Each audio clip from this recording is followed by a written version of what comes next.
ശിഷ്യന്മാരിൽ നിന്ന് സ്ഥലത്തിന്റെ വാതിലുകൾ യഹൂദന്മാരിലുള്ള ഭയനിമിത്തം അടക്കപ്പെട്ടിരിക്കെ യേശു തമ്പുരാൻ അവരുടെ മധ്യേ വന്നു നിന്നുകൊണ്ട് നിങ്ങൾക്ക് സമാധാനം എന്ന് പറഞ്ഞു. ഇത് പറഞ്ഞിട്ട് അവന്റെ കൈകളും വിലാപ്പുറം അവർക്ക് കാണിച്ചു കൊടുത്തു. ശിഷ്യന്മാർ കർത്താവിനെ കണ്ടതിന് സന്തോഷിച്ചു. പിന്നെയും യേശു തമ്പുരാൻ അവരോട് നിങ്ങൾക്ക് സമാധാനം, എന്റെ പിതാവ് എന്നെ അയച്ച പ്രകാരം ഞാനും നിങ്ങളെ അയക്കുന്നു എന്ന് പറഞ്ഞു. അവരിങ്ങനെ പറഞ്ഞതിന്റെ ശേഷം അവരുടെ മേലൂതി അവരോട്, നിങ്ങൾ പരിശുദ്ധാത്മാവിനെ കൈക്കൊള്ളുവിൻ. നിങ്ങളാൽ ആരുടെ പാപങ്ങളോ മോചിക്കപ്പെടുന്നത് അവ മോചിക്കപ്പെട്ടതായിരിക്കും. ആരുടെ പാപങ്ങൾ മോചിക്കപ്പെടാതിരിക്കുന്നുവോ അവ മോചിക്കപ്പെടാതിരിക്കുകയും ചെയ്യുമെന്ന് പറഞ്ഞു. യേശു തമ്പുരാൻ വന്നപ്പോൾ പന്തിരുവരിൽ ഒരുവന് ഇരട്ട എന്ന് വിളിക്കപ്പെടുന്ന തോമ അവരുടെ കൂട്ടത്തിലുണ്ടായിരുന്നില്ല.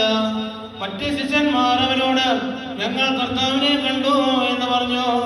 എന്നാൽ അവൻ അവരോട്, ഞാൻ അവന്റെ കൈകളിൽ ആണിപ്പാടുകൾ കാണുകയും എന്റെ വിരലുകളിടുകയും അവന്റെ വിലാപ്പുറത്ത് എന്റെ കൈ വെച്ച് നോക്കുകയും ചെയ്യാതെ ഞാൻ വിശ്വസിക്കുകയില്ല എന്ന് പറഞ്ഞു. പിന്നെ 8 ദിവസം കഴിഞ്ഞ് ശിഷ്യന്മാർ അകത്തിരിക്കുമ്പോൾ തോമായും അവരുടെ കൂട്ടത്തിലുണ്ടായിരുന്നു. വാതിലുകൾ അടച്ചിരിക്കെ യേശു തമ്പുരാൻ വന്ന് നടുവിൽ നിന്നുകൊണ്ട് അവരോട് നിങ്ങൾക്ക് സമാധാനം എന്ന് പറഞ്ഞു. പിന്നെ അവൻ തോമായോട് നിന്റെ വിരൽ ഇവിടെ കൊണ്ടുവരിക എന്ന് പറഞ്ഞു. എന്റെ കൈകളെ നോക്കുക, നീ കൈ നീട്ടി എന്റെ വിലാപ്പുറത്ത് വെച്ച് നോക്കുക. നീ അവിശ്വാസിയാകാതെ വിശ്വാസിയാക്കുക എന്ന് പറഞ്ഞു.